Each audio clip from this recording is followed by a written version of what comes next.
नमस्कार, म मदन खाती कार्यक्रम विमर्शमा यहाँलाई स्वागत छ।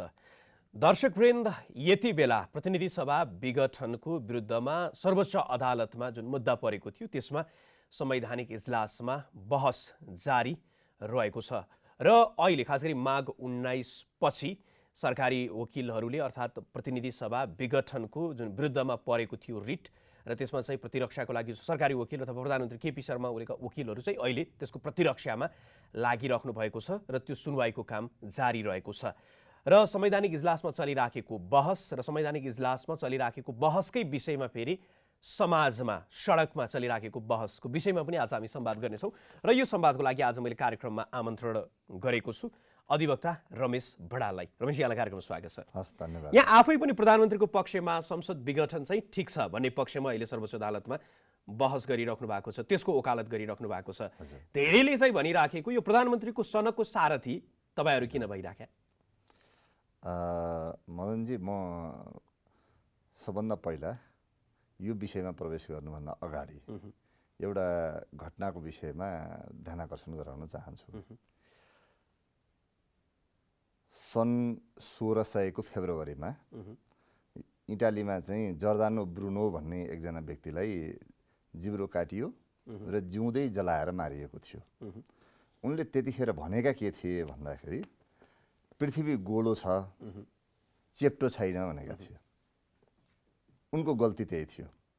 तर उनलाई मारेर, उनलाई जलाएर के गोलो पृथ्वी चेप्टो भयो? भएन नि। त्यसैले म के भन्छु भन्दाखेरि कुनै कुरो असत्य कुरा धेरै ठाउँबाट सम्प्रेषण हुँदैछ भन्नुको अर्थ म तपाईलाई भन्छु धेरै हैन। म मदनजी धेरै नभन्नुस्। मदनजी धेरै होइन। केही काठमाडौँका सो कल्ड बुद्धिजीवीहरूमा केही धेरै, आम नेपालीको धेरै होइन। आम नेपालीको धेरै यदि त्यस्तो हुँदो हो भने निर्वाचन फेस गर्नको लागि खुट्टा कमाउनु पर्ने थिएन। हामीले त्यहाँबाट हेर्नु। त्यही भएर मदनजी म आउँछु। त्यही भएर एकछिन प्रश्न सोध्नेले एन्सर कुर्ने धैर्य पनि सँगसँगै गर्नुपर्छ। मैले यो प्रसङ्ग किन भने भन्दाखेरि नि, मैले अघि भन्दै थिएँ नि, मृत्युदण्ड दिएको कारणले गोलो पृथ्वी चेप्टो त भएन नि। गोलो पृथ्वी त गोलो हो भन्ने कुरो सबैले स्वीकार गर्नु पर्यो नि, हो? अब म त्यहीँबाट प्रवेश गर्छु। दोस्रो पोइन्ट म तपाईँलाई राख्छु अनि त्यस पछाडि म अगाडि बढ्छु। दसैँको बेलातिर नेपालमा सबै मिडियाहरूले, तपाईँहरू सबै मिडियाले एउटा प्रचार गर्नुभयो। के गर्नुभयो भने केपी शर्मा ओलीले चाहिँ चुच्चे नक्सा चाहिँ पाठ्यक्रममा छाप्न दिएन भनेर प्रचार गरिया हो नि। सबैले छाप्या हो नि, सबै मिडियामा आएको हो नि। तर सत्य के हो तपाईँहरूले अहिलेसम्म कहिले पनि बाहिर ल्याउनु भएन। सत्य के थियो भनेदेखि त्यतिखेर शिक्षा मन्त्रालयबाट गिरिराजमणि पोखरेलको फरवार्ड लेखिएको कुनै एउटा किताब थियो। त्यसमा नेपालको क्षेत्रफल 1,47,600 चाहिँ वर्ग किलोमिटर लेखियो। जबकि अहिले नापी विभागले चाहिँ क्यालकुलेसन गर्दा कति देखियो भन्दाखेरि 1,48,007 वर्ग किलोमिटर देखियो। यसको मतलब के हो? यदि त्यो किताब छापिएको थियो भनेदेखि चुच्चे नक्सा त छापिन्थ्यो, तर क्षेत्रफल कति हुन्थ्यो? विषयमा यसमा चाहिँ अहिले मदनजी होइन, तपाईँहरूले साथ दिएका मान्छेहरूको विरुद्ध मैले केही भने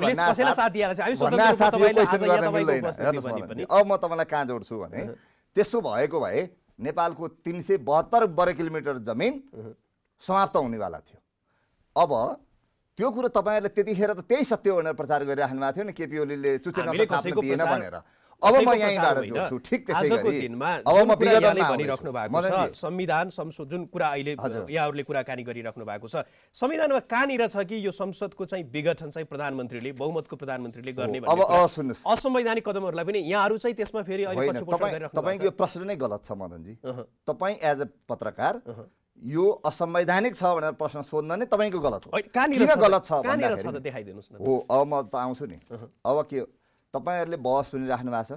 पहिलो कुरो यो संविधानमा प्रधानमन्त्रीले विघटन गर्न पाइँदैन भनेर चाहिँ कहाँ लेखा छ ल देखाउनुहोस् त। ल 7 को कुरा गरौँ होइन। ल, 76 पढ्नुहोस्, 7 मा पढ्नुहोस् लेखिराखेको के छ भने ल भन्नुहोस्। खास गरी 7 उपधारा 5 बमोजिम नियुक्त प्रधानमन्त्रीले विश्वासको मत प्राप्त गर्न नसकेमा वा प्रधानमन्त्री नियुक्त हुन नसकेमा प्रधानमन्त्रीको सिफारिसमा राष्ट्रपतिले प्रतिनिधि सभा विघटन गर्ने। विश्वासको मत प्राप्त गर्न नसकेको वा प्रधानमन्त्री नियुक्त हुन नसकेको पचासी पनि पढ्नुहोस्। अनि नियुक्त 85 भइराखेको पढ्नुहोस्, 85 85 त यसैसँग जोडिएको विषय हो पढ्नुहोस् नि न, 85 पढ्नुहोस् होइन। न। यसैसँग 85 जोडिएको पढ्नुहोस् विषय छ न, नि। के अरे, 85 सुन्नु न, यसैसँग जोडिएको विषय छ। 85 पढ्नुहोस् न। होइन यसैसँग हो, जोडिएको विषय अब हो। तपाईँहरूले धैर्य के गर्नु पर्यो भने मैले एकछिन भन्छु अब राम्रोसँग सुन्नुहोस्। पहिलो कुरो हामीले कुन व्यवस्था ल्यायौँ त्यसले गर्दाखेरि त्यहाँबाट छिर्नुपर्छ। मैले त्यही भएर धेरैचोटि धेरैजना पत्रकार महाशयहरूले यो गलत छ भनेर भन्दा कुनै गलत चिज कुनै ठिक चिज गलत हुँदैन। मैले त्यस अर्थमा मैले अघि नै 2टा उदाहरण दिएको हुँ। त्यसले गर्दाखेरि ठिक कुरो ढिला भए पनि त्यो ठिक प्रमाणित हुन्छ। ठिक त्यसै गरी यो विघटनको कुरो के हो भन्दाखेरि पहिलो संविधान सभाले केही पनि काम गरेन भन्ने हाम्रो एजम्सन त्यही हो नि। तर पहिलो संविधान सभामा विघटनको विषयमा लामो छलफल भयो हो। छलफलको क्रममा पहिलो संविधान सभामा 2टा समितिहरू थिए मेजर यो विषयसँग डिल गर्ने। एउटा शासकीय स्वरूप समिति, अर्को के थियो भन्दाखेरि व्यवस्थापकीय अङ्गको स्वरूप निर्धारण गर्ने समिति। व्यवस्थापकीय अङ्गको स्वरूप निर्धारण गर्ने समितिले व्यवस्थापिकामा कतिजना रहन्छन्, कस्तो कस्तो व्यवस्थापिका रहन्छ, अप्पर हाउस कस्तो हुन्छ, लोअर हाउस कस्तो हुन्छ, प्रदेश सभा कस्तो हुन्छ लगायतका विषय त्यसले तय गर्यो। र त्यसले एउटा निष्कर्ष के निकाल्यो भने यदि वेस्ट मिनिस्टर प्रणाली अर्थात् मन्त्रीमण्डल चाहिँ जुन बेलायतको मोडेलको मन्त्रीमण्डल यदि हामी बनाउँछौँ भनेदेखि चाहिँ त्यसलाई वेस्ट मिनिस्टर प्रणाली भन्छौँ। त्यस्तो हो भनेदेखि चाहिँ संसद विघटन गर्ने अधिकार प्रधानमन्त्रीलाई दिनुपर्छ हो। तर यो कुरो शासकीय स्वरूपसँग जोडिन्छ है। शासकीय स्वरूप समितिले यदि राष्ट्रपतिमा जाने भन्यो भने संसद विघटन गर्ने अधिकार दिनु हुँदैन। यदि संसदीय व्यवस्था राख्ने भन्यो भने प्रधानमन्त्रीलाई संसद विघटन गर्न रिकमेन्डेसन गर्ने अधिकार दिनुपर्छ भनेर व्यवस्थापकीय अङ्गको स्वरूप निर्धारण गर्ने समितिले भन्यो। अब शासकीय स्वरूप निर्धारण गर्ने समितिले 5वटा किसिमको शासकीय स्वरूपको बारेमा छलफल गर्यो हो। एउटा राष्ट्रपति प्रणालीको बारेमा छलफल गर्यो। तत्कालीन अवस्थामा नेकपा माओवादीले त्यसको वकालत गरेका थियो। दोस्रो संसदीय शासन प्रणालीको बारेमा त्यसमा छलफल भयो। संसदीय शासन प्रणालीको त्यतिखेर नेकपा एमाले र नेपाली काङ्ग्रेस दुवै संसदीय शासन प्रणालीको पक्षमा उभिएका थिए संविधान सभामा हो। दोस्रो मोडेल त्यसको। त्यसमा के भनियो त भन्दाखेरि हामीले संसदीय शासन प्रणालीका विगतको अनुभवलाई हेर्दाखेरि अस्थिरता देख्यौँ। अस्थिरता चाहिँ कुन कारणले आएछ त भन्दाखेरि स्थिरताको लागि चाहिँ प्रधानमन्त्रीलाई डिसोल्युसनको अधिकार दिने, अस्थिरता अन्त्य गर्नको लागि चाहिँ त्यसले के भन्यो भन्दाखेरि अस्थिरता अन्त्य गर्न शब्दै त्यही छ, हेर्नु होला त्यो रिपोर्ट। त्यो अस्थिरता अन्त्य गर्नको लागि चाहिँ संविधान सभाभित्र एउटा सरकार बनेको त्यसमा प्रतिवेदनमा चाहिँ 1 वर्षभित्र चाहिँ अविश्वासको प्रस्ताव राख्न नदिने भन्ने थियो। पछाडि फेरि संवैधानिक समितिले त्यसमा परिवर्तन गरेर 2 वर्ष गरायो होइन। 2 वर्षसम्म चाहिँ यो अविश्वासको प्रस्ताव राख्न नदिने र एकचोटि अविश्वासको प्रस्ताव फेल भयो भनेदेखि अर्को 1 वर्षसम्म राख्न नदिने र अविश्वासको प्रस्ताव राख्दाखेरि प्रधानमन्त्री भावी प्रधानमन्त्रीको नाम पनि प्रस्ताव गर्नुपर्ने, यो 3वटा सुझाव दिने भनेर त्यसले सुझाव दियो। यो पहिलो संविधान सभामा भएको चाहिँ छलफलको निष्कर्ष हो। तेस्रो विकल्पमा त्यहाँ छलफल भएको थियो मिश्रित प्रणालीको। त्यतिखेर कसैले पनि वकालत गरेका थिएनन् संविधान सभाभित्र। चौथो पनि थियो। चौथो तत्कालीन एमाले चाहिँ डाइरेक्ट निर्वाचित प्रधानमन्त्रीको वकालत गरेका थियो। तर संविधान सभामा गएपछि एमाले त्यो छोडिदियो र त्यो विचार चाहिँ कसले बोक्नुभयो भने माननीय प्रदीप गिरी लगायत 3जना माननीयजीले बोक्नु भएको थियो। त्यसमा त्यो व्यवस्था र 5औं कोअपरेटिभमा कोही पनि दलहरू साथमा रहेनन्। 5वटा मोडेलको छलफल भयो हो। तर पछाडि त्यो पहिलो संविधान सभा त फेलियर भएको हामी सबैलाई थाहा छ होइन। त्यो फेलियर हुने चाहिँ 14 गते जेठ 14 गते सकिनेवाला थियो त्यसको म्याद।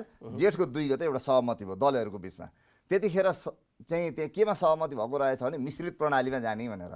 मिश्रित प्रणालीमा जाने भन्दाखेरि पनि प्रधानमन्त्री र राष्ट्रपतिको कन्सल्टेसनबाट संसद विघटन अधिकार दिने भनेर उहाँहरूले त्यहाँ सहमति गर्नुभयो। भलै त्यो संविधान जारी भएन, आएन। तर यो संविधान बनिसकेपछि जसरी म एकछिन यो सुन्न किन जरुरत छ भन्दाखेरि नि यो चाहिँ यो विघटनको अधिकारको सन्दर्भमा धेरै पहिलेदेखि के भन्यो भने संविधान सभाले विघटनको अधिकार काट्यो, संविधान सभाले विघटनको अधिकार काट्यो भन्ने हुनाले मैले भन्दैछु। सभामुख सुभाषचन्द्र नेमाङले नै उहाँले भन्नुभयो नि त। उहाँले नै भनिसकेपछि अथवा अन्य विधायकहरूले जो त्यसो भए यसो गरौँ न त, सभामुख सुभाषचन्द्र नेमाङलाई बोलाउँ, उहाँले जे भन्नुहुन्छ त्यही फैसला मानौँ त। अदालत किन चाहियो? मान्न तयार हो, सबै तयार हो। सुभाष नेमाङलाई बोलौँ, उहाँले अहिले जे भन्नुहुन्छ त्यही मानौँ त, भइहाल्यो। अहिलेकै महाधिवक्ताको त्यसले गर्दाखेरि त्यो कुरा त आइराखेको छ नि त। यदि हाम्रो कानुनी व्यवस्थामा के भनिन्छ भने विश्वनाथ उपाध्यायले त्यही संविधान बनाउनु भएको 47 सालको हो।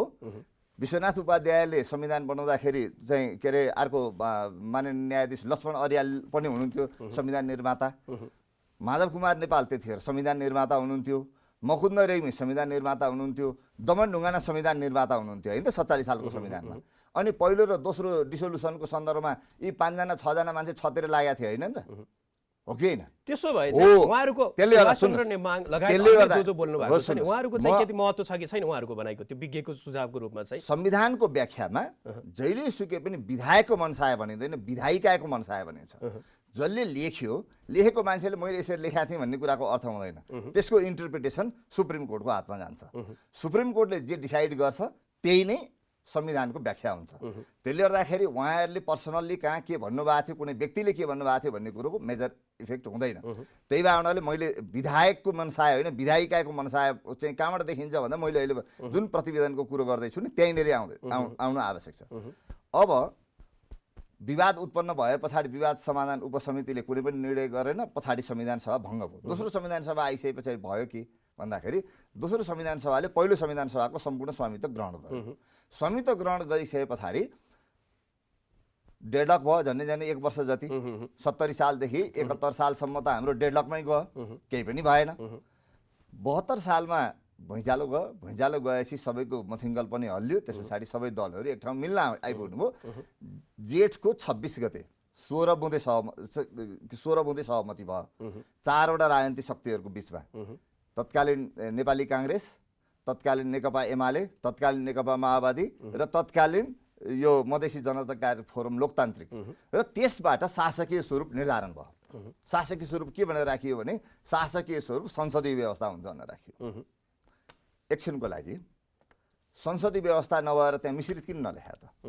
यदि यो विघटनको अधिकार नदिने भएदेखि राष्ट्रपति शासन भनेर लेखिन्थ्यो होला नि, किन नलेखेको? संविधानमा संसदीय व्यवस्था भन्नुको मिनिङ। एउटा मेरो प्रति प्रश्न यसमै चाहिँ संसदीय व्यवस्था यदि हामीले अङ्गीकार गरेको हो भने संसदीय व्यवस्थामा 2 वर्षसम्म चाहिँ प्रधानमन्त्रीको विरुद्धमा अविश्वासको प्रस्ताव ल्याउन नपाइने भन्ने खालको राखिन्छ कि राखिँदैन? हो, त्यो राखियो किनभने संसदीय व्यवस्थामा त्यो राख्न नपाउने भए हुनाले त्यो राखेर चाहिँ त्यो चाहिँ अधिकारमा डेभिएसन ल्याइयो।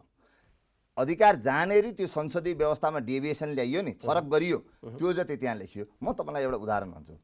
संसदीय व्यवस्थामा सांसदको शपथ ग्रहण नखाइकन प्रधानमन्त्री हुन पाइन्छ पाइँदैन?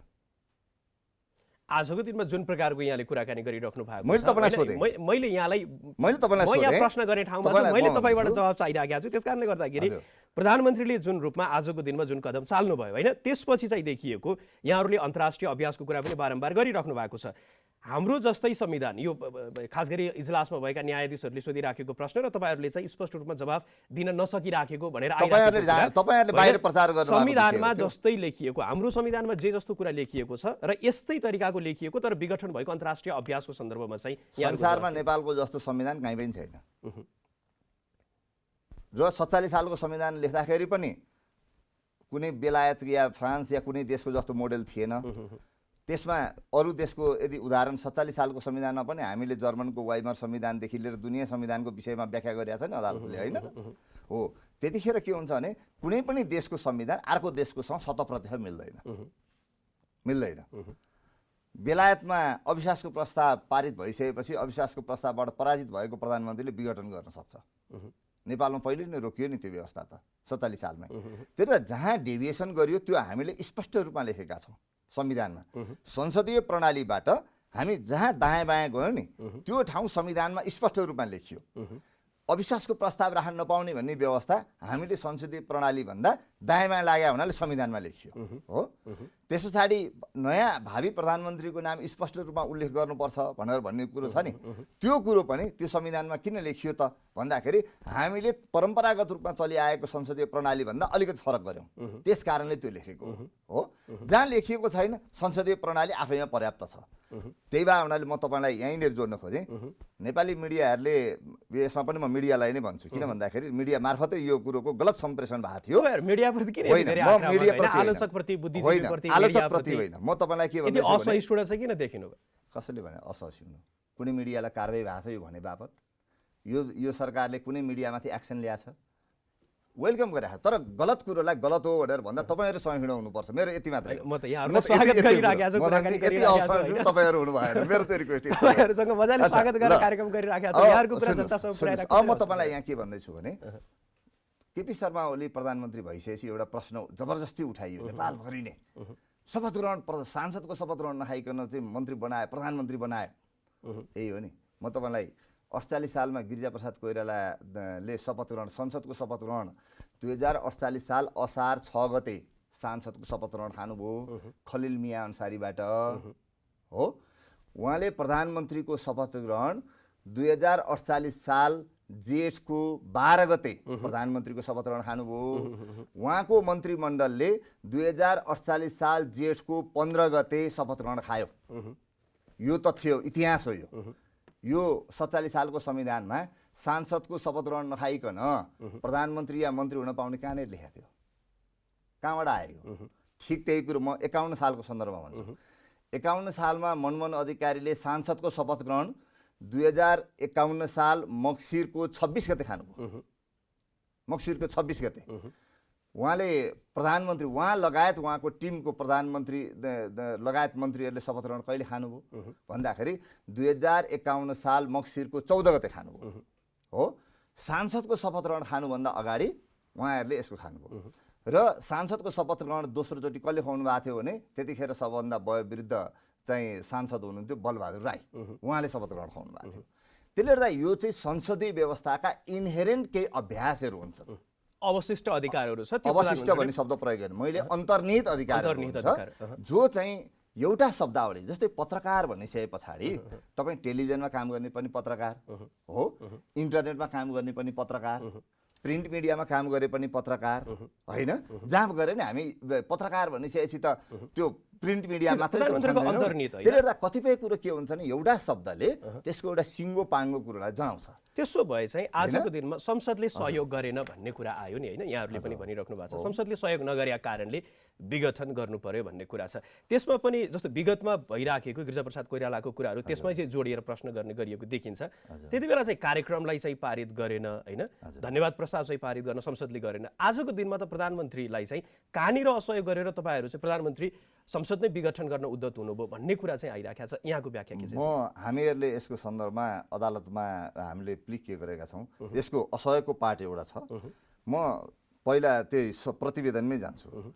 हाम्रो संविधान बन्दाखेरिका प्रतिवेदनहरूले के भन्छ भने संसदीय व्यवस्थामा प्रधानमन्त्रीले चोइस गरेको समयमा मध्यावधिमा जान सकिन्छ, स्पष्ट रूपमा लेखियो नम्बर 1। नम्बर 2 प्रधानमन्त्रीको ले चाहिँ दलीय अनुशासन कायम राख्नको लागि विघटनमा जान मिल्छ। दोस्रो कुरो त्यो पनि त्यही प्रतिवेदनमा लेखियो। प्रतिवेदन लेखेको कुरो भन्दैछु, मैले भनिरहेको छैन, मैले संविधान सभाको प्रतिवेदन भन्दैछु तपाईँलाई। तेस्रो कुरो के भनियो भन्दाखेरि प्रधानमन्त्रीले कुनै नीति तथा कार्यक्रम फेल भएको अवस्थामा मात्रै होइन, अरू जुनसुकै कारणले पनि संसद विघटन गरेर अगाडि बढ्न सक्छ। यो 3वटा कारण त्यही प्रतिवेदन लेखिया छ जुन शासकीय स्वरूपको निर्धारण गर्ने समितिको प्रतिवेदनमा। यो त त्यतिखेर त केपी शर्मा ओली नेतृत्वमा हुनुहुन्न थियो, उहाँ त सांसदै हुनुहुन्न थियो पहिलो संविधान सभामा जतिखेर यो प्रतिवेदन बन्यो। त्यतिखेर त अहिले जो विरोधमा कराइराख्नु भएको छ उहाँहरू नै त्यतिखेर संसदमा हुनुहुन्थ्यो नि होइन र हो भनिसकेपछि त्यो प्रतिवेदन त केपी शर्मा ओली जोडिएर बनाएको होइन। अब यति कुरो मैले राखिसके पछाडि अहिलेको संसदले कहाँ कहाँ असहयोग गर्यो भन्ने सन्दर्भ हेर्ने हो भने नेपालको संविधानले चाहिँ प्रत्येक नेपालीहरू जो नेपाली नागरिक हुन् तिनलाई अनागरिक बनाएर बस्न दिन्छ, दिँदैन। यो सरकारले नेपाली नागरिक नेपालमा बस्छन्, ती नेपाली नागरिकहरूले नागरिकता पाउनुपर्छ भनेर विधेयक कहिले लिएर गयो? 75 सालमा लिएर गयो। अहिले कति साल हो? 77 साल हो। अनि त्यो नागरिकता विधेयक कसले रोकेर राख्यो? जो रिट निवेदक अहिले हुनुहुन्छ नि शशीजी, उहाँ समितिको सभापति, उहाँले आफ्नो समितिमा लिएर गएर गुठुरी पारेर राखेर यो नागरिकता विधेयक नगरेर लाखौँ नेपालीहरू जो चाहिँ हामी मुद्दा लड्न जानु परिरहेको छ प्रत्येक चाहिँ नेपाली नागरिकता दिलाइ पाउँ भनेर अदालतमा, त्यो स्थिति कसले सिर्जना गर्यो? रिट निवेदक मध्येको शशीजीको समितिले पख्नुहोस् एकछिन सिर्जना गर्यो। प्रश्नको मैले तपाईँले सोध्नु मैले सुनिराखेको छु, एउटा।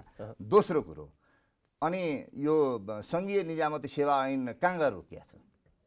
सङ्घीय निजामती त्यसलाई चाहिँ रोकिएको भन्ने कि बहस भइराखेको भन्ने कि छलफल भइराखेको भन्ने एकदम बहस गर्न पाइन्छ, बहस गराउन पाइन्छ, निर्णयमा पुग्न पाइन्छ। तर बहसको नाउँमा ड्रयरमा तालचा लगाएर 6 महिना चुप लाएर बस्न चाहिँ पाइँदैन। शशीजीले कुन मितिमा छलफल गराउनु भयो भन्नुहोस् त? 75 साल पछाडि नागरिकता विधेयकको बारेमा उहाँले छलफल गराउने हो भने त रेगुलर छलफल गराउनलाई, किनभने संसद अधिवेशन नबसे पनि समितिको बैठक बस्न सक्छ, हो, टुङ्ग्याउन सकिन्थ्यो, टुङ्ग्याउन चाहनु भएन। लोकसेवा आयोगको विधेयक कहाँ गएर रोकिया छ? त्यही संसदमा रोकिया होइन। यसको मिनिङ के हो भने केपी शर्मा ओलीको कार्यकाल कति वर्षको? 5 वर्षको। त्यो समितिभित्रका केही मान्छेहरू के गर्छन्? 5 वर्षमा सङ्घीय संरचना लागू गरिसक्नु पर्यो र देश विकासबाट अगाडि जानुपर्ने, नागरिकताको विषयमा टुङ्ग्याइसक्नुपर्ने, 5 वर्षको बिचमा चाहिँ अब अर्को एउटा महत्त्वपूर्ण विधेयक छ, फास्ट ट्र्याक डेभलपमेन्टसँग सम्बन्धित एउटा विधेयक गएर संसदमा बसेको छ, 3 वर्षदेखि रोकिरहेको छ। यही कुरा अब सुन्नुहोस्, यो कुरो कसले असहयोग गरेर भयो? यही संसदले होइन। जब यो संसदबाट कुनै परिणाम निस्किनेवाला छैन भनिसकेपछि देशलाई बन्धक बनाएर राख्न मिल्छ? देशलाई बन्धक बनाएर राख्न मिल्छ? त्यसले गर्दाखेरि प्रधानमन्त्री एकातर्फ मसँग बहुमत छ भनेर भन्नुहुन्छ, बहुमत छ, त्यो खण्डित भएको छैन भन्नुहुन्छ। अर्कोतर्फ संसदमा भइराखेको बहसमा चाहिँ त्यहाँ पनि बहुमतबाट पारित हुने तरिकाले अगाडि बढ्ने सामान्य ऐनहरू त्यसरी नै, विधेयकहरू त्यसरी नै पारित हुन्छ। बहुमत भइराखेको संसदमा बहुमत छ भने प्रधानमन्त्रीले त्यो बहसमा चाहिँ पारित गरेर अगाडि बढ्न चाहिँ किन नसके? यो विषयमा पनि आम जिज्ञासा छ, यसलाई चाहिँ प्रश्न पारिदिनुहोस्। हो, यहाँ के भयो भनेदेखि जोसँग ताला चाबी हुन्छ नि उहाँहरू चाहिँ असहयोगी हुनुभयो। यो बैठक राखिदिने जिम्मा बहुमत भए पनि बैठक कसले राख्नुपर्छ?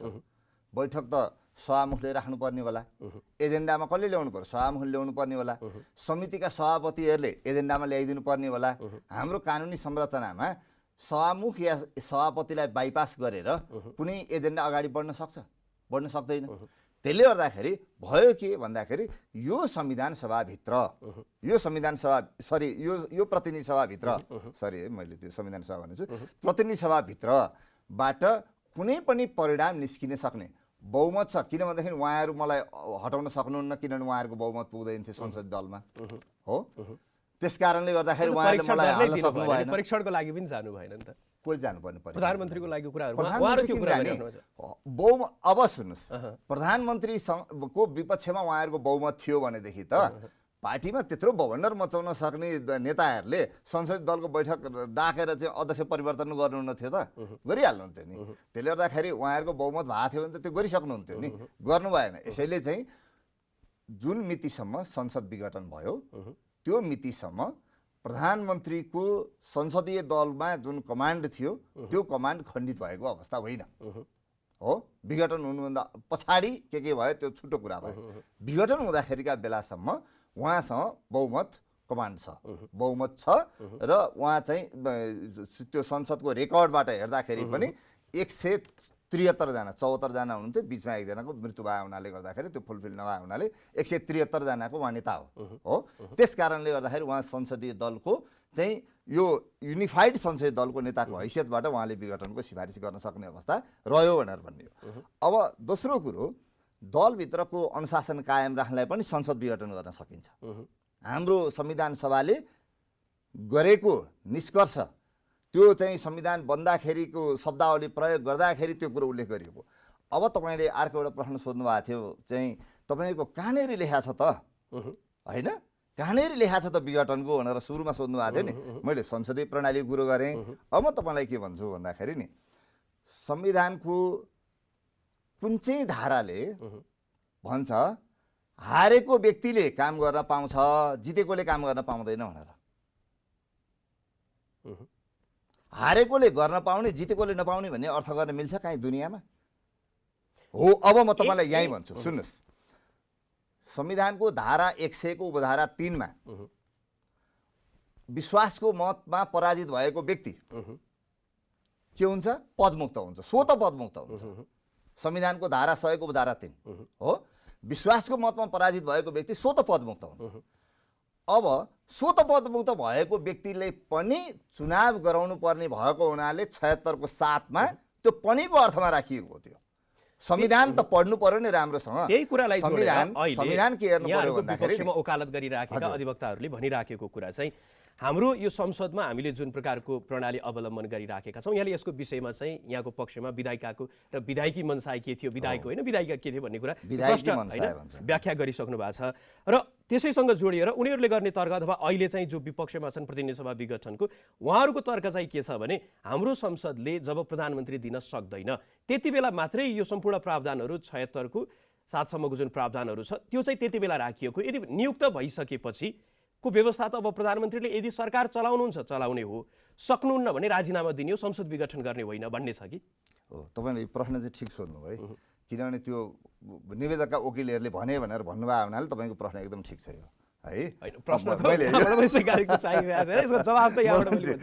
अब यो किन उहाँहरूले भन्नुभयो भन्दाखेरि नि यो चाहिँ उहाँहरूको आर्गुमेन्ट नै के आइराखेको छ भन्दाखेरि एकचोटि प्रधानमन्त्री भइसके पछाडि हो संसद विघटन गर्न पाइँदैन जबसम्म उहाँहरूको बहुमत छ भनेर भन्ने उहाँहरूको तर्क त्यही हो नि हो, राजीनामा गरेर जाने हो। मलाई एउटा कुरोको आन्सर गरिदिनु पर्यो, प्रधानमन्त्री कसरी रिमुभ हुन्छ हाम्रो संविधानमा भन्दाखेरि नम्बर 1 राजीनामा गरेमा प्रधानमन्त्री राजीनामा गर्नुभएको छैन हो। नम्बर 2 मृत्यु भएमा, जसको कामना गर्नुभएको थियो मित्रहरूले त्यो लागु भएन, पोहोर साल बिरामी भाला त धुप हालेर बस्नुभएको थियो होइन, मृत्युको कामना गर्नुभएको थियो, यो त ओपन सेक्रेट कुरा हो नि, एभ्रीवन छैन प्रमाणित कुरा होइन, प्रमाणित गर्न सकिने कुरा पनि छैन। त्यसकारणले अब यो धारा प्रयोग गर्नलाई हामीहरूले हाम्रो अदालतले अब के मृत्युदण्ड दिन सक्छ केपी शर्मा ओलीलाई? सक्दैन, त्योबाट रिमुभ हुँदैन। राजीनामा दिए भनेर अदालतले भन्न सक्छ? सक्दैन, त्यो उहाँको स्वेच्छाको कुरा हो। दोस्रो कारणले पद जाने भएन। तेस्रो विश्वासको मतमा फेल भएमा, विश्वासको मतको अवस्थै छैन यहाँ हो, उहाँलाई विश्वासको मत दुईटा अवस्थामा लिनु बाध्य हो संविधानले। एउटा उहाँको दल विभाजित भइसकेको हुनु पर्थ्यो पुस 5 गतेभन्दा अगाडि हो, उहाँको दल विभाजित भएको होइन, पुस 5 गतेभन्दा पछाडि कसले के गर्छ त्योसँग अदालतले मतलबको विषय भएन। अर्को कुरो अविश्वासको प्रस्ताव चाहिँ पारित भएमा उहाँको पद जाने यही हो नि, अविश्वासको प्रस्ताव चाहिँ पारित भएको अवस्था हुनु पर्थ्यो, अविश्वासको प्रस्ताव पारित भएको छैन भनिसकेपछि उहाँको पद कसरी रिक्त हुन्छ?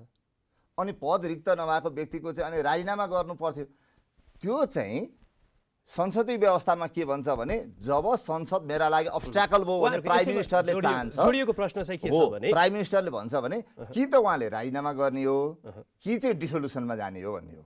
उहाँले राजीनामा गर्नु भएन, डिसोल्युसनमा जानु हो, विघटनमा जानु हो, यो त चोइस हो। आउने प्रश्न चाहिँ जस्तै सभामुखको कुरामा उहाँले असहयोग गर्नुभयो, संवैधानिक परिषदमा आउनु भएन भन्ने यहाँहरूको तर्क होइन। त्यस्तै गरी संसदले पनि गरेन। प्रधानमन्त्री आफैमा नेतृत्वमा रहनु भएको व्यक्ति, उहाँ आफैले राजनीतिक वातावरण कसरी सञ्चालन गर्दाखेरि चाहिँ ठिक हुन्छ, त्यो नेतृत्वदायी तरिकाले सबैलाई समेटेर जानुपर्ने उहाँको जिम्मेवारी, उहाँले चाहिँ त्यो जिम्मेवारी पनि निर्वाह गर्न सक्नु भएन।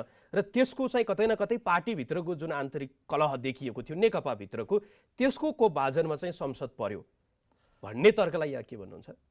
त्यो त दलभित्रकै विवादले नै कोभाजनकै कारणले त संसद विघटन हुने हो त। यो त इतिहास त्यही हो त। यो त संसदीय व्यवस्थाको इतिहास तपाईँले हेर्नुभयो भनेदेखि गिरिजाबाबुले चाहिँ संसद विघटन के नेकपा एमालेको कारणले विघटन गर्नुभयो हो र? तपाईँ संसदले काम गर्न दिएन त्यस कारणले गर्दा। सुन्नुहोस्, म त्यहीँ आउँछु। त्यो अदालतले फैसला गर्दाखेरि के भन्यो त भन्दाखेरि दलभित्रको तिम्रो विवाद तिमीले हेर्ने कुरा हो, तर यो विघटन चाहिँ संवैधानिक छ भनेर चाहिँ अदालतले भन्यो। अब यसको विषयमा अलि इल्याबोरेटिभ ढङ्गले गरेको फैसला भनेको चाहिँ 59 सालमा शेरबहादुर देउवाले विघटन गर्नुभयो हो। त्यो विघटन गर्दाखेरि पनि अदालतमा एउटा प्रश्न उठाएको थियो, काङ्ग्रेस पार्टीभित्रको दलीय विभाजनको कारणले गर्दाखेरि चाहिँ दलभित्रको द्वन्द्वको कारणले गर्दाखेरि सङ्कटकाल लगाउने कि नलगाउने भनेर भन्ने कुराको केन्द्रीय समितिले दिएको निर्देशनलाई नमानेर उहाँले विघटन गर्नुभएको थियो होइन। त्यो विघटन भइसके पछाडि चित्रबहादुर केसीजी मुद्दा लिएर जानुभयो होइन। त्यो मुद्दा लिएर जाँदाखेरि अदालतमा चाहिँ के त्यसको लामो व्याख्या हुने क्रममा एउटा पोइन्ट चाहिँ के भनिएको छ भन्दाखेरि नेपाली काङ्ग्रेस पार्टीभित्र विवाद कसरी भयो भनेर भन्ने कुरो इम्पोर्टेन्ट हुँदैन, तर त्यो विवादको कारणले डिसोल्युसनको अवस्थामा पुगेको हो। त्यसले गर्दाखेरि चाहिँ त्यो डिसोल्युसन राजनीतिक दलभित्रको विवादको कारणले पनि डिसोल्युसन हुनसक्छ भन्ने कुरो चाहिँ हाम्रो व्याख्यामा आइसकेको छ पहिला नै। बेलायतको इतिहासलाई हेर्ने हो भनेदेखि पनि दलभित्रकै विवादको कारणले गर्दाखेरि डिसोल्युसनमा जान्छ। त्यसले गर्दाखेरि एउटा शब्दावली प्रयोग गर्छन् बेलायतीहरूले, ब्याक बेन्चरहरूलाई तह लगाउनको लागि प्राइम मिनिस्टरले जहिलेसुकै पनि डिसोल्युसनको वेपन प्रयोग गर्न सक्छ, हतियारको प्रयोग कार्यक्रमको गर्न लगभग सक्छ भनेर अन्त्यमा भनिन्छ। छु। त्यसले गर्दाखेरि यो नेकपाभित्रको विवादको कारणले संसद भङ्ग भएको हो। प्रधानमन्त्रीले यो कुरो भन्नुभएको छ र संविधानले यो गर्नको लागि दिन्छ, अनुमति दिन्छ। किन भन्दाखेरि जब प्रधानमन्त्रीलाई के कुरोमा कन्फिडेन्स हुँदैन भन्दाखेरि नि अब यो पार्लियामेन्टबाट कुनै पनि उपलब्धि हासिल हुन सक्दैन भन्ने कुरो प्रधानमन्त्रीले लाग्छ भनेदेखि उसँग डिसोल्युसनको वेपन प्रयोग गर्न पाउने त्यो अधिकार हुन्छ। म कार्यक्रमको अन्तिममा छु। अन्तिममा इजलासमै उठिराखेको प्रश्न, प्रधानमन्त्री संविधानको जुन कुरा अहिले आइराखेको छ 76 को 1 वा 2 अन्तर्गत भन्ने प्रसङ्गमा पनि धेरैले चाहिँ त्यो अब एकीकरण भयो स्वतः रूपमा चाहिँ संसदीय दल एउटा भइसकेपछि 1 अन्तर्गत नै भन्ने कुरा पनि आइराखेको छ। तर प्रधानमन्त्रीको रूपमा नियुक्त हुनुभयो 74 फागुन 3 गते। हजुर, पार्टी एकीकरण भयो तपाईँको 75 जेठ 3 मा, उहाँ नियुक्त हुनुभयो 5 मा। यो विषयमा चाहिँ यो अलिक विरोधाभास, प्रधानमन्त्रीको जुन पत्र पठाउनु भएको छ त्यसमा सङ्गति नमिलेको लगायतको प्रसङ्ग पनि आयो, यो विषयको के हो? नम्बर 1, यो विषयमा विवाद निवेदकले नै गर्नुभएको छैन। निवेदकले निवेदनमा यो 76 को सरकार भनेर लेख्नु भएको छ हो। रिट निवेदकले जे लेख्यो अदालतले रिलाइ त्यसैमा गर्ने हो, नम्बर 1। नम्बर 2, रिट निवेदकका वकिलले सुरुमा यो 2 को सरकार हो भनेर 1-2 दिन भन्नुभयो, पछाडिका दिनहरू उहाँहरूले त्यो भन्न छोड्नुभयो। किन भन्दाखेरि संविधान सभाबाट जब दलको विवरण गयो नि सर्वोच्च अदालतमा, दलको विवरण जाँदाखेरि त्यो 2 को सरकार भन्नलाई 2टा दल देखिनुपर्छ। त्यतिखेर नेपाली काङ्ग्रेस नेकपा एमाले र नेकपा माओवादी केन्द्र थियो होइन त। पछाडि चाहिँ अब संसदीय दलबाट यो के अरे उसबाट प्रतिनिधि सभाबाट विवरण जाँदाखेरि, संसदबाट विवरण जाँदाखेरि नेकपा भनेर चाहिँ गयो हो। भनेपछि दल त एउटै रहेछ भन्ने कुरो देखियो। जेठको 23 गते निर्वाचन आयोगले राजपत्रमा सूचना प्रकाशित गरेर दल एकीकरण भइसकेका छ भन्ने कुरो त्यही बेला टुङ्गाइसकेका छ। संसदीय दल एक भइसकेका हुनाले गर्दाखेरि अनि राजनीतिक दल सम्बन्धी ऐनले के भन्छ भने जुनसुकै दलबाट निर्वाचित भएका सांसदहरू स्वतः त्यो राजनीतिक दलको संसदीय दलका सदस्य हुनेछन् भनेर लेखा छ। राजनीतिक दल सम्बन्धी ऐनको संसदीय दलसँग सम्बन्धित च्याप्टरमा गएर हेर्नुभयो भनेदेखि त्यो देखिन्छ। त्यसले गर्दाखेरि यसमा मलाई यो 76 को 1 या 2 भनेर विवाद गर्नुपर्ने छैन। यदि 2 भनेर कसैले भन्नुहुन्छ भने अहिले नेकपाभित्र 2टा दल फरक फरक हुन् भनेर भन्ने कुरा देखाइदिनुपर्छ। त्यो देखिएन भनेदेखि चाहिँ 76-2 को यसमा प्ली हुँदैन। 76-1 को त्यही भए हुनाले मैले लास्टमा एउटा लाइन भनेर सक्छु। 76 को 7 मा लेखिएको कुरो के हो भन्दाखेरि नि वैकल्पिक सरकार यदि बन्न सक्ने रहेछ, प्रधानमन्त्रीको पद रिक्त भयो, विकल्पहरू छान्नु पर्ने भयो नयाँ निर्वाचन पछाडि भने त्यस्तो अवस्थामा विकल्पहरू हेर्दै जाऊ भनेर भन्ने हो। मनमोहन अधिकारीको ले जुन डिसोल्युसन गर्नुभएको थियो नि 52 सालमा, त्यो डिसोल्युसनको टाइममा चाहिँ त्यतिखेर 205 जनाको प्रतिनिधि सभा थियो हो। त्यतिखेर सर्वोच्च अदालतमा मुद्दा लिएर जाँदाखेरि 106 जना सांसदहरूको प्रतिनिधित्व गरेर मुद्दा गएको थियो। यो म यहाँ भनेर सकिहाल्छु। त्यतिखेर शेरबहादुर देउबाज्यू नेपाली काङ्ग्रेस संसदीय दलको नेता 83 जना सांसदहरूको तर्फबाट, लोकेन्द्रबहादुर चन्द राष्ट्रिय प्रजातन्त्र पार्टी संसदीय दलको नेता 20 जना सांसदहरूको तर्फबाट र गजेन्द्र नारायण सिंह नेपाल सद्भावना पार्टीको तर्फबाट 3 जना सांसदको तर्फबाट 106 मतको प्रतिनिधित्व गरेर चाहिँ सर्वोच्च अदालतमा मुद्दा लिएर जानुभएको थियो 52 सालमा र सर्वोच्च अदालतमा परेको मुद्दाबाट नै बहुमत सदस्यहरू प्रतिनिधि सभामा बरकरार छन् भन्ने कुरो त्यतिखेर चाहिँ सर्वोच्च अदालतले देखाएको थियो। अहिले चाहिँ जम्मा 4 जना सांसद जानुभएको छ, संसदीय दलको नेता एउटा पनि जानुभएको छैन, दलको हिसाबमा कोही पनि जानुभएको छैन मुद्दामा। त्यस कारणले वैकल्पिक सरकारको प्रश्न नै नभए हुनाले गर्दाखेरि यो 76 को चाहिँ 7 बमोजिम होइन, यो वैकल्पिक सरकार छ भन्ने यी सबै कुराहरू चाहिँ तथ्यले प्रुफ नगर्ने कुराहरूको बारेमा यो बाहिर कन्जम्सनलाई काम लाग्छ, भित्र चाहिँ त्यसको कुनै अर्थ हुँदैन। मैले यति मात्रै भन्नु। वैकल्पिक सरकारको विषयमा पनि प्रधानमन्त्रीले त्यो बाटो नै खोल्नु भएन भन्ने कुरा पनि आइरहेको छ। अन्तिममा चाहिँ अहिले आइराखेको सर्वोच्च अदालतमा जसरी इजलासमा बहस चलिराखेको छ, जति पक्ष विपक्षमा वकालतनामा चाहिँ त्यहाँ दर्ता भएको छ, यो अलिक किन विलम्ब भइराखेको छ भन्ने कोणबाट पनि मानिसहरूले कुराकानी गरिराखेका छन्। यहाँ आफै त्यहाँ हुनुहुन्छ, वकिलहरूको रूपमा त तपाईँहरू हुनु नै हुन्छ, न्यायाधीशहरूको पनि आफ्नै बाध्यता होला, किन विलम्ब भइराख्यो अथवा यो स्वाभाविक नै हो? यो चाहिँ निवेदकले गरे गडबडी हो। एउटा मुद्दा दर्ता भएपछि 10वटा 13वटा किन दर्ता गरे हो? निवेदकका वकिलले 13 दिन टाइम लिनुभयो हो। हामीले त अहिले भर्खरै 7-8 दिन लिँदैछौँ। त्यसले गर्दाखेरि हाम्रो कारणले विलम्ब भयो होइन, उहाँहरूको कारणले विलम्ब भयो। उहाँहरूले यदि चाहिँ 5 दिनमा सक्नु भएको थियो भने हामी 5 दिनमा सक्थ्यौँ। हाम्रो कानुनी व्यवस्थामा अर्थात् हाम्रो प्र्याक्टिस चाहिँ हाम्रो के छ भन्दाखेरि नि, निवेदकले जति समय लिनुहुन्छ स्वाभाविक रूपमा त्यति समय अदालतले नै हामीलाई त्यति चाहिँ त्यो रिक्वेस्ट गर्न सक्नुहुन्छ, तर त्यति समय हामी लिन सक्छौँ। तर हामी निवेदकले लिएको समयभन्दा छिटै नै 13 दिन पुरा नगरिकनै त्योभन्दा अगाडि नै हामी टुङ्ग्याउँछौँ र हामी यसलाई विलम्ब हुन दिँदैनौँ हाम्रो साइडबाट। यति चाहिँ म कन्फिडेन्स साथ भन्छु। हस्, यहाँले आफ्नो महत्त्वपूर्ण समय हामीलाई उपलब्ध गराइदिनु भयो। यहाँको महत्त्वपूर्ण समय र संवादको लागि यहाँलाई धेरै धेरै धन्यवाद। दर्शकवृन्द, उहाँ हुनुहुन्थ्यो अधिवक्ता रमेश बडाल। उहाँसँग आज हामीले पछिल्लो समय जुन संवैधानिक सर्वोच्चमा रहेको संवैधानिक इजलासमा जसरी प्रतिनिधि सभा विघटनको विषयमा पक्ष विपक्षमा बहस चलिराखेको छ, इजलासमा भइराखेको छ, त्यहाँभित्र भइराखेका गतिविधि र त्यहाँ जसरी सवाल जवाब चलिराखेको छ त्यही विषयमै केन्द्रित रहेर आजको विमर्शमा हामीले संवाद गऱ्यौँ। आजको लागि विमर्शलाई निर्धारित समय सकिएको छ। जनताद्वारा जनताका लागि प्रसारित जनता टेलिभिजन हेरिरहनुहोस्। नमस्कार।